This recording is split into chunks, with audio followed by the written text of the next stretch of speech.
हाँ तो good morning बच्चों। हाँ तो बेटा अपना थर्ड चैप्टर चल रहा है, पता है आपको, relation and struggle of British Empire, और उसका लेक्चर 12 अपन स्टार्ट कर रहे हैं। अपन रिसेंटली बात कर रहे थे बेटा किसकी, बिजोलिया पीजेंट मूवमेंट की।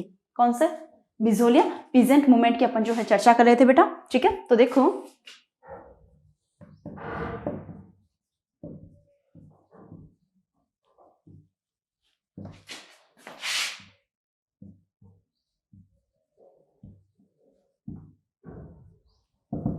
ठीक है बेटा, बिजोलिया पीजेंट मूवमेंट में अपन देख रहे थे कि 1894 तक तो किसानों को कोई समस्या नहीं थी। ठीक है, लेकिन 1894 के बाद में जैसे ही नए जागीरदार आए, नए जागीरदार कौन थे बेटा, कृष्ण सिंह थे। ठीक है, उन्होंने क्या किया, जनता के ऊपर 84 टाइप्स के टैक्सेस एंड रेवेन्यू जो है वो लगा दिए गए थे। ठीक है, उससे किसानों की जो 87% इनकम थी वो किसके पास जा रही थी, जागीरदारों के पास जा रही थी। इस वजह से किसानों को बहुत ज्यादा लॉस हो रहा था। ठीक है, उन्होंने महाराणा को इन्फॉर्म भी किया, महाराणा ने कमेटी बनाई। ठीक है, हामिद अंसारी को, जो हामिद हुसैन जो थे उनको क्या बनाया, रेवेन्यू ऑफिसर भी बनाया। हामिद हुसैन ने रिपोर्ट भी दी कि किसानों का वास्तव में शोषण हो रहा है। महाराणा ने इतना कोई खास रिप्लाई नहीं दिया, और उन्होंने सिर्फ क्या कहा कृष्ण सिंह को कि आप एक दो टैक्सेस जो है वो हटा दीजिए, सिंपल सी बात थी। ठीक है, इस वजह से अब उसका रुतबा बढ़ना था, किसका, कृष्ण सिंह का। ठीक है, अब देखो इसके बाद में क्या हुआ, this situation of the Bijolia farmers was already miserable due to the various types of taxes and serve famine of 1819 and 1900 AD। अब देखो किसानों की सिचुएशंस बहुत ज़्यादा वैसे ही ख़राब थी, बहुत सारे के टैक्सेस की वजह से, और उसके बाद में और क्या हो गया, 1819 एंड 19 में जो है क्या पड़ गया, अकाल और पड़ गया। और कौन सा अकाल, छप्पनिया अकाल जो है वो पड़ गया था। एवन आफ्टर दिस, इसके बाद में भी Rao Krishna Singh imposed a new tax named Chamri tax on the farmers in 1903। अब देखो ये इंपॉर्टेंट घटना थी इन 1903, 1903 की घटना थी। ठीक है, तो Krishna Singh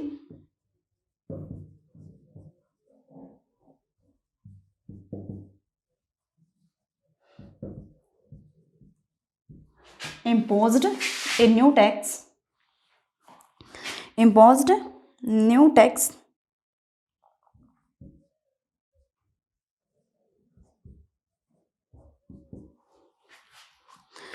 tax named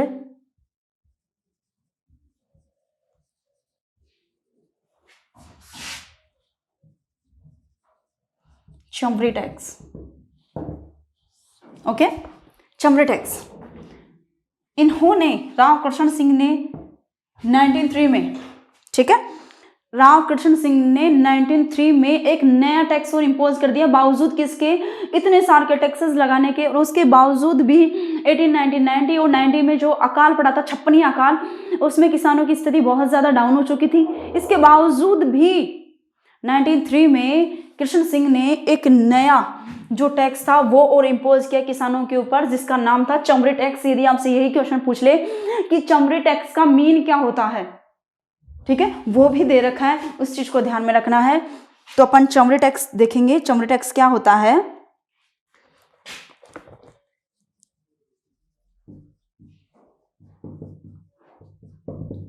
okay, चमड़ी टैक्स की अपन बात करेंगे। तो चमड़ी टैक्स में देखो, every people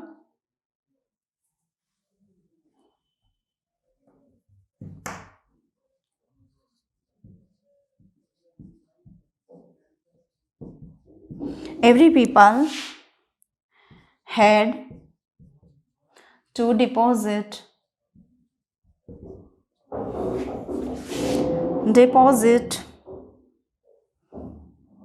5 rupees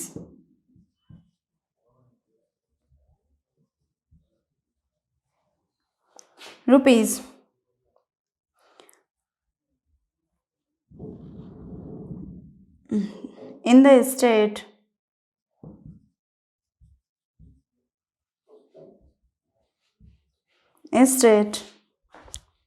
treasury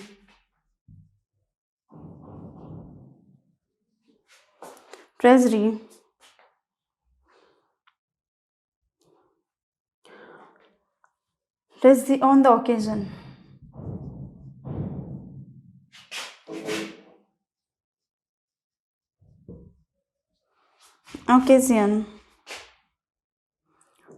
of his daughter's marriage.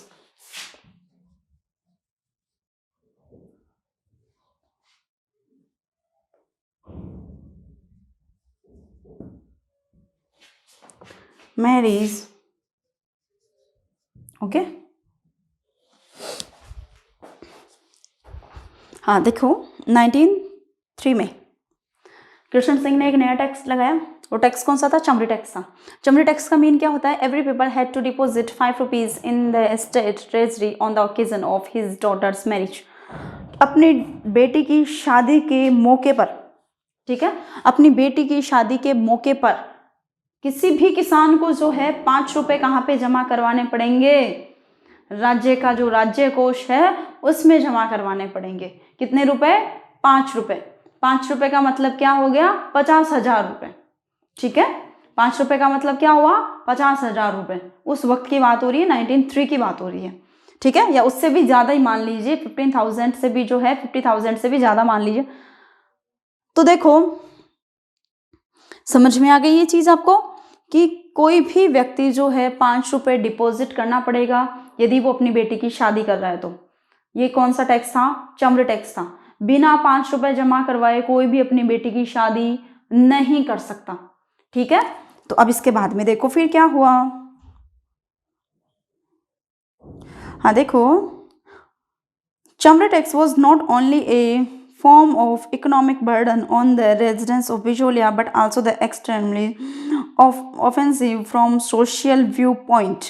अब देखो ये इनके ऊपर सिर्फ एक इकोनॉमिकल बर्डन ही नहीं था बल्कि इसके अलावा भी जो है सामाजिक रूप से भी घोर अपमानजनक जो है ये था।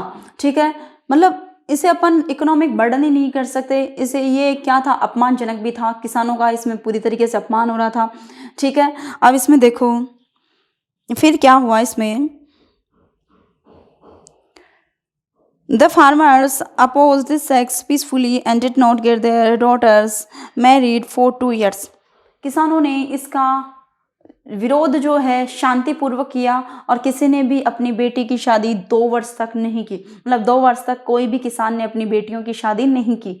मतलब 2 वर्ष तक बिजोलिया में किसी की भी शादी नहीं हुई। बेटे की शादी भी कैसे कर सकता था कोई? ठीक है, और ना बेटियों की शादी हुई। अब देखो इसके बाद में फिर क्या हुआ। Due to the oppositions of farmers, Rao was forced to remove Chamrikar, collecting 2/5 part from the produce in lieu of the estate, and stopped sending armed men along with the alkars who used to collect the produce kunta। देखो इसके बाद इसके pressure में वो आ गया था। ठीक है, किसानों के प्रतिरोध के आगे चमड़ी तो उसने हटा दिया, लेकिन फसल के जो ठिकाने का 2.5 जो हिस्सा था कुंता लेने के लिए अहलकारों के साथ 20 आमदनियों को न बुलाने की घोषणा उसको करनी पड़ी। ठीक है, कुंता लेने वाले अहलकारों के साथ में 20 आमदनियों को न बुलाने की उसको क्या करनी पड़ी? घोषणा जो है वो करनी पड़ी।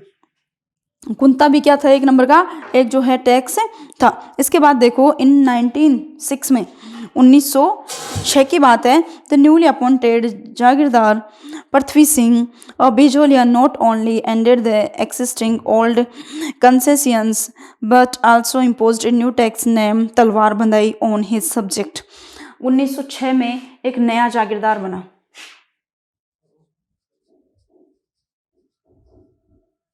ठीक है, 1906 में एक नया जागीरदार जो है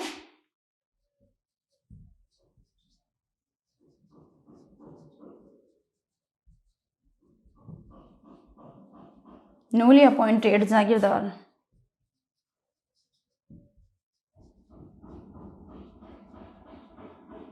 was पृथ्वी सिंह।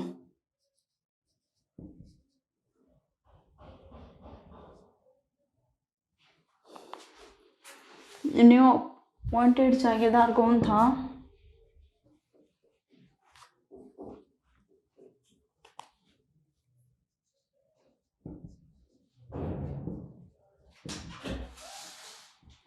ओके, पृथ्वी सिंह जो है वो क्या था? एक नया जागीरदार जो है यहाँ पे था। ठीक है, अब इसके बाद की देखेंगे अपन। इसके बाद में देखो क्या हुआ, इसने क्या किया, जो पुराने जो टैक्सेस थे उनको तो उन्होंने हटाया नहीं, बल्कि जो न्यू टैक्सेस थे वो भी यहाँ पे क्या कर दिए, इम्पोज कर दिए। उसने एक नया टैक्स लगाया, new tax, A new tax imposed, a new tax imposed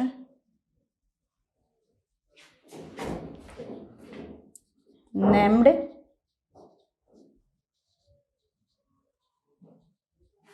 तलवार बंदाई। ओके, तलवार बंदाई नामक एक जो है उसने नया टैक्स जो है वो और लागू कर दिया था।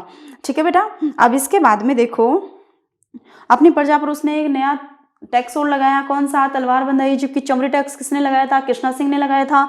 और तलवार बंदाई, तलवार बंदाई का मतलब ये होता है अपने फादर की डेथ के ऊपर जैसे अपने पगड़ी की रस्म होती है वैसे वो उस वक्त तलवार बंदाई की रस्म होती थी। ठीक है, उत्तराधिकारी की जो रस्म होती है ना वो।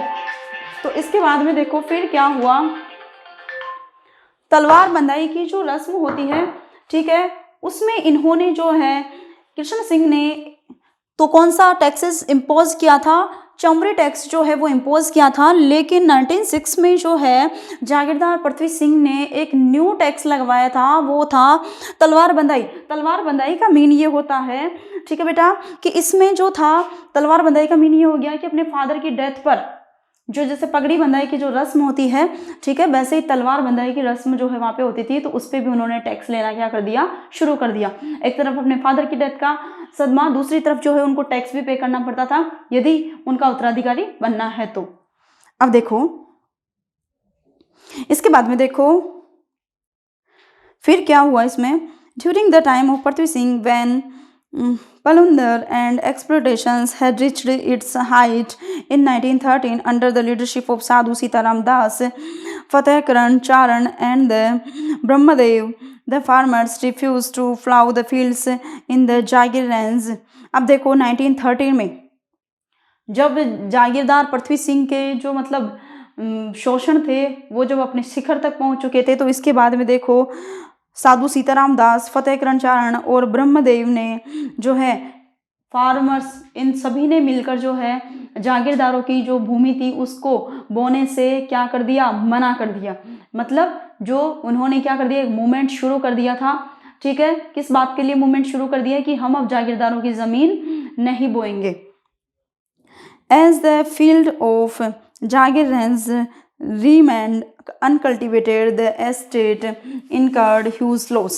अब जब मतलब इनके जागीरदारों की जो ज़मीन थी वो जब अनकल्टिवेटेड रह गई, बोई नहीं गई, तो इससे ठिकाने को क्या हुआ, बहुत बड़ा जो है नुकसान हुआ। ठीक है, क्योंकि किसान ज़मीन नहीं बो रहे थे तो उनको टैक्स भी नहीं मिल रहा था, तो इस वजह से उनको बहुत बड़ा नुकसान हुआ। आफ्टर दिस, इसके बाद में, ठीक है, the atrocities and the exploitation committed by the Thakurs increase. इसके बाद में इसकी जो एट्रोसिटीज़ जो थी और इसका एक्सप्लोटेशंस जो था वो क्या हो रही थी, बढ़ती जा रही थी। ठीक है, Fateh Karan and Brahmdev go terrified by all this and left Bijolia and Sadhu Sitaram was deprived of his job in the library. अब देखो इसके बाद में इसके साथ में जो दो लोग थे, कौन, एक तो फतेह करण चारण और एक ब्रह्मदेव, ये तो दोनों इसके जो शोषण थे, ठीक है, उससे डर गए और वो बिजोलिया छोड़कर चले गए। लेकिन साधु सीताराम दास जो थे वो लाइब्रेरियन की जॉब करते थे और उन्होंने वो जॉब जो थी वो क्या कर दी, अब छोड़ दी। आफ्टर बीइंग इन्वाइटेड बाय साधु सीताराम दास, विजय सिंह पथिक lead the movement in 1917 at the day of हरियाली अमावस्या। अब देखो साधु सीताराम दास ने किसे बुलाया, विजय सिंह पथिक को बुलाया, किस चीज़ के लिए, इस मूवमेंट को लीड करने के लिए। कौन से मूवमेंट को, बिजोलिया पीजेंट जो मूवमेंट था उसको लीड करने के लिए साधु सीताराम दास ने किसको बुलाया, विजय सिंह पथिक को बुलाया। कब बुलाया, 1917 में बुलाया था। किस कौन से ओकेजन पर, हरियाली अमावस्या के दिन जो है उनको बुलाया। He performed an association named Uparmal Panch board in village Barisal Barisal, and under this banner the movement was inaugurated.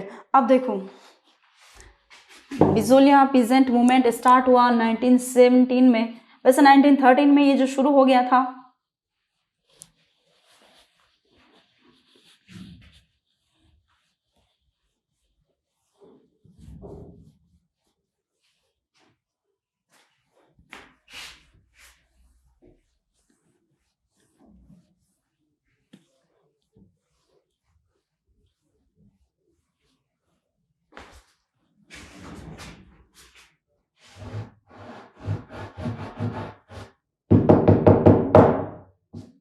देखो बेटा इसमें बिजोलिया पीजेंट मूवमेंट की अपन बात करें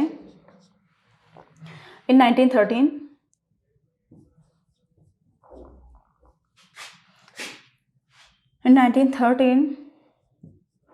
Bijolia peasant movement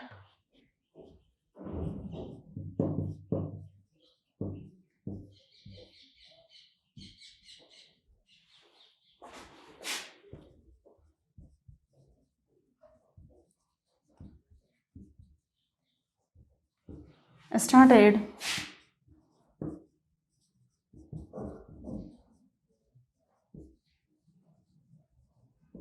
under the leadership of Sadhu Sitaram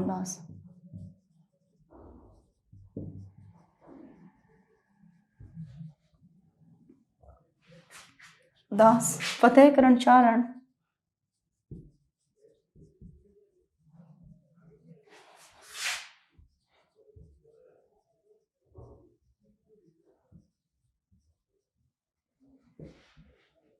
okay Brahmadev.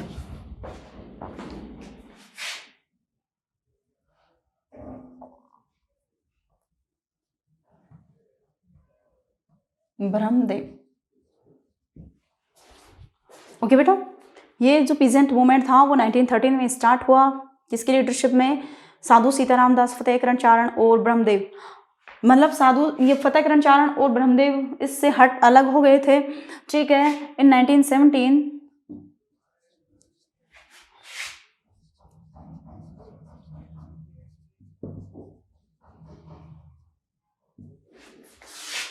साधु सीताराम दास ने किसको बुलाया?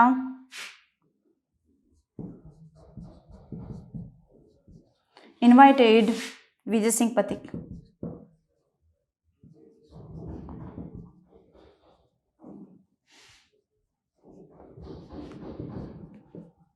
To lead this movement. Okay, फिर विजय सिंह पथिक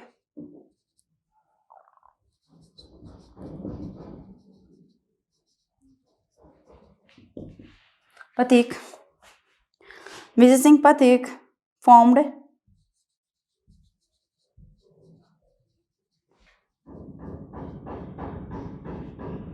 association named Uparmal Panch board.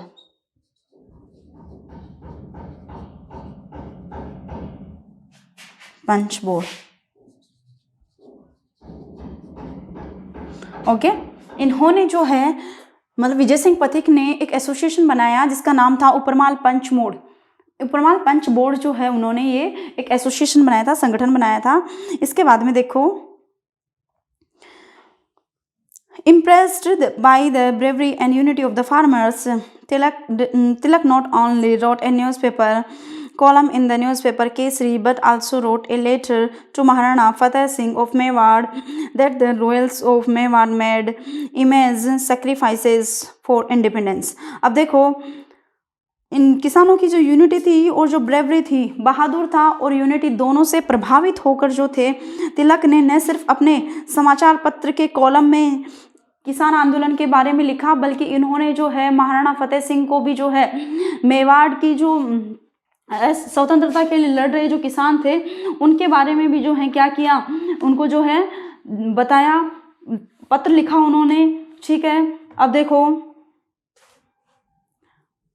Mewar के राजवंश की स्वतंत्रता के लिए आपने बहुत सारे के बलिदान दिए हैं, ये उनको जो है सेक्रीफाइसेस के बारे में उनको बताया। ठीक है, अब देखो, he further stated that you yourself are the worshipper of freedom and it is the dishonor that the worshipper of one own hand। देखो, इन्होंने जो है उनको ये बताया कि आप जो हैं, आप किसके वर्शिपर हैं? फ्रीडम के। आप स्वतंत्रता के पुजारी हैं और स्वतंत्रता के पुजारी के लिए कौन सी बात है? डिसऑनर वाली बात है, अपमानजनक बात है। ठीक है, in your state are being put in the prison, कि आपके स्टेट को जो है किस तरह से रखा गया? एज ए प्रिजन जो है वो रखा गया है। मतलब किसानों का आप ही के स्टेट में इतना बुरा हाल हो रहा है, जबकि आप तो स्वतंत्रता के पुजारी हैं। तो ये आपके लिए बहुत बड़ी अपमानजनक बात है कि आप ही के स्टेट में किसानों के साथ में जो है इस तरह का बिहेव हो रहा है। ऐसा किसने लिखा? ऐसा तिलक ने लिखा। अब देखो, On one hand, the order to revive the Bijolia farmers, a song Panchida composed by Manikyalal Verma was sung, while on the other hand, Pragyachakshu Bahanwalal Savarkar was also going from village to village to infuse the flame through his poems। अब देखो, इसमें important चीज़ ये है कि तिलक का जो समाचार पत्र था उसका क्या नाम था? देखो, तिलक।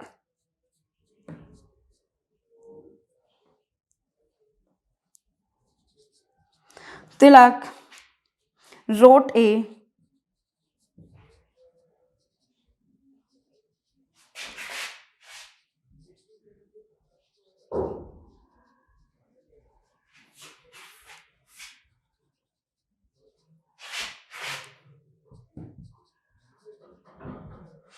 in his newspaper।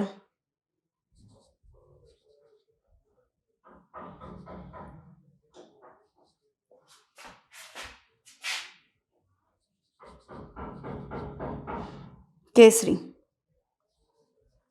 तो आपको ध्यान में रखना है, केसरी समाचार पत्र जो था वो किसके द्वारा लिखा जाता था? तिलक के द्वारा लिखा जाता था।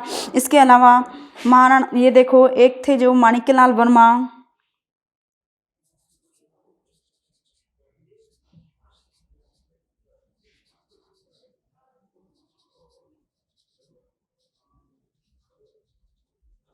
वर्मा संग ए सॉन्ग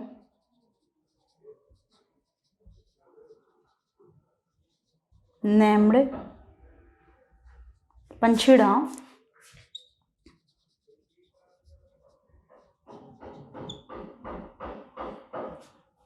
पंछीड़ा। ठीक है, ये भी आपको ध्यान में रखना है कि माणिक्यलाल वर्मा ने एक गाना गाया था, कौन सा? पंछीड़ा। ठीक है, अब देखो, वो किस बात के लिए गाया था? To infuse the flame. ठीक है, मतलब लोगों को जागृत करने के लिए, जागृति जगाने के लिए जो है इन्होंने एक गाना गाया था। कौन सा था? पंछीड़ा सॉन्ग गाया था। ये आपको ध्यान में रखना है कि पंछीड़ा सॉन्ग किसके द्वारा गाया गया था? माणिक्यलाल वर्मा के द्वारा। तिलक का समाचार पत्र कौन सा था? केसरी था। ठीक है, उपरमाल पंच बोर्ड किसके द्वारा एस्टेब्लिश किया गया था? किसके द्वारा फॉर्म किया गया था? विजय सिंह पथिक के द्वारा। विजय सिंह पथिक ने ये जो मतलब मूवमेंट था उसकी बागडोर कब संभाली थी? 1917 को संभाली थी। किसने इनवाइट किया था इनको? साधु सीताराम दास ने इनवाइट किया था। और ये पीजेंट मूवमेंट स्टार्ट कब हुआ था? 1913 में शुरू हुआ था। 1913 में किसकी लीडरशिप में शुरू हुआ था? देख रहे हो आप। ठीक है, कौन कौन थे इसमें? साधु सीताराम दास, फतेहकरण चारण और ब्रह्मदेव, ये तीनों थे। फतेहकरण चारण और जो ब्रह्मदेव थे वो छोड़कर चले गए थे। बच्चे कौन थे? ओनली साधु सीताराम दास। साधु सीताराम दास जब अकेले पड़ गए थे तो 1917 में इन्होंने विजय सिंह पथिक को इन्वाइट किया था और उन्होंने आते ही सबसे पहले एक एसोसिएशन बनाया, एक संघ बनाया, उपरमाल पंच बोर्ड। ठीक है, उसके बाद इन्होंने इसको लीड किया, इस मूवमेंट को। इसके बाद में जैसे मतलब किसानों ने यूनिटी दिखाई तो तिलक ने एक अपने न्यूज़पेपर में एक कॉलम लिखा इस पीजेंट मूवमेंट के बारे में। इसके साथ इन्होंने महाराणा को एक पत्र भी लिखा था। ठीक है, ध्यान में ये रखना है कि तिलक का समाचार पत्र कौन सा था? केसरी था। इसके अलावा माणिक्यलाल वर्मा ने कौन सा सॉन्ग गाया था? पंछीड़ा। अब इसके बाद में देखो वहां पे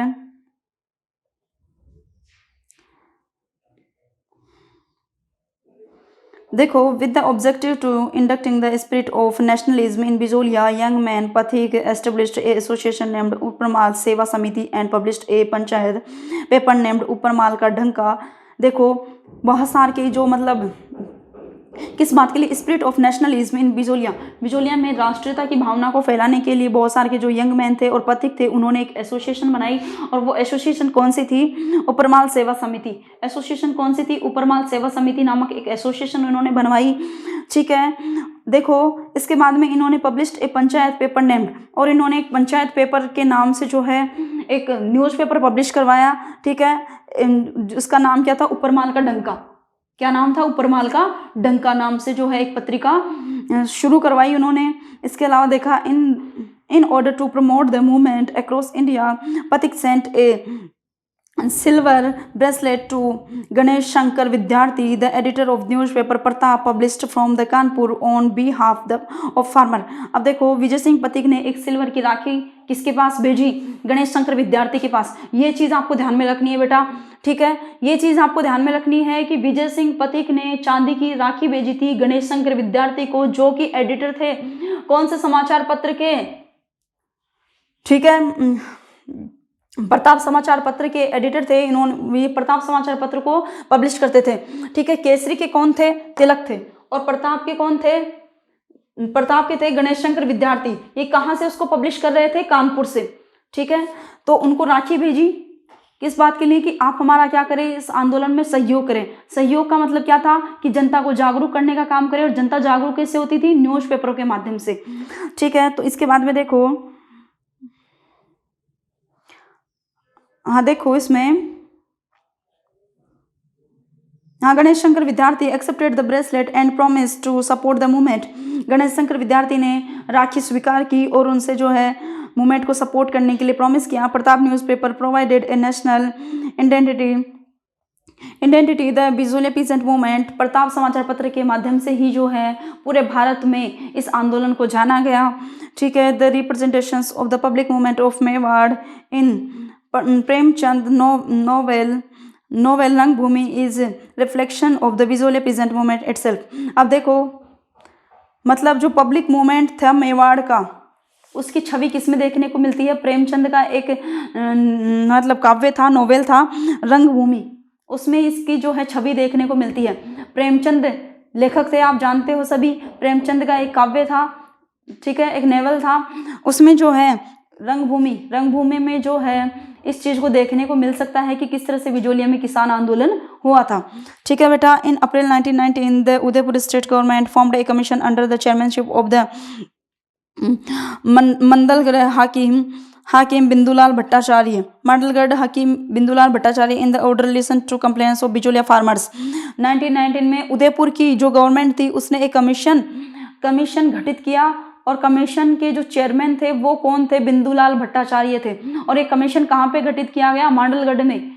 ठीक है, ये कमीशन कहाँ पे गठित किया गया? मांडलगढ़ में ये एक कमीशन बनाया गया 1919 में। किस बात के लिए? किसानों की जो कंप्लेंट्स हैं उसको सुनने के लिए।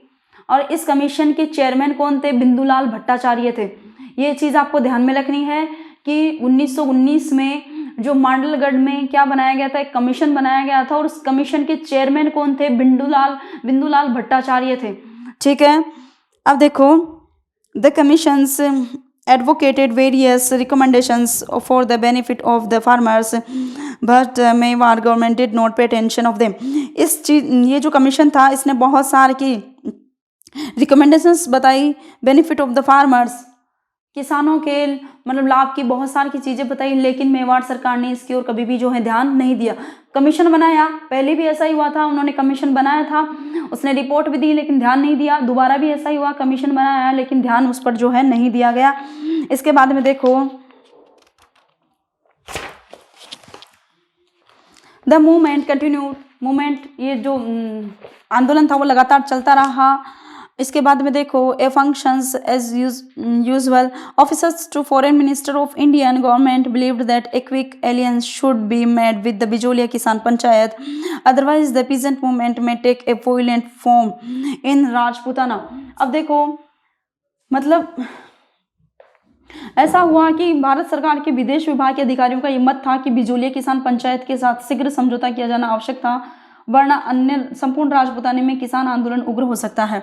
ऐसा कौन मानते थे? ब्रिटिश गवर्नमेंट के जो लोग थे वो ऐसा मानते थे कि यदि हमने इस आंदोलन को जल्दी नहीं मतलब समाप्त किया तो ऐसा भी हो सकता है कि राजपूताना में जितने भी और भी बहुत सारे किसान जो आंदोलन थे वो क्या हो सकते हैं? उग्र हो सकते हैं।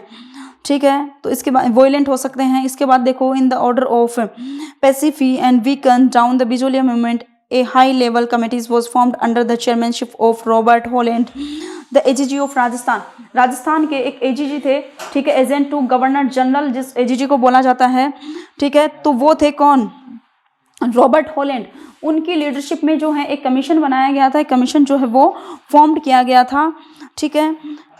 In Feb 1920, Robert Holland held a meeting with the farmers and waived off 35 taxes।